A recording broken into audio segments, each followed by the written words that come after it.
নারী বাঁচাও। তাহলে একটা নারী হত্যা করা পলিটিক্যালি, এই নারী তো কিছু হল না, she is now state minister of central government.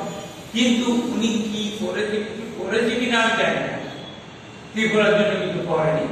Even নারী বাঁচাও নারী পড়াও, ওই যে নারটা আছে সেই নারটা খিলাফ করেছে, মানে নরেন্দ্র মোদীজি যেটা জুমলার সম্রাট আমি বলি, মিথ অসত্য কথার সম্রাট, যার কোনো ওয়ারেন্টি নেই, উনি প্রতিমা ভূমিকে পলিটিক্যাল হত্যা করেছে।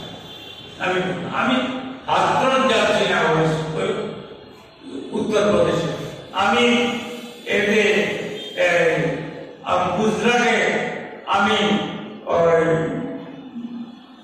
বিলকিস বেগমের কথা যাচ্ছি। বিলকিস বেগমকে রেপ করে ওনাকে নির্দিষ্টভাবে হত্যা করা হয়েছে। তার পরিপ্রেক্ষিতে যারা আসামি ছিল সবার যাবজ্জীবন কারাদণ্ড। আনফরচুনেটলি লাস্ট 2023 15 আগস্ট স্বাধীনতা দিবস, rapists and murder they have been released by Modi's direction.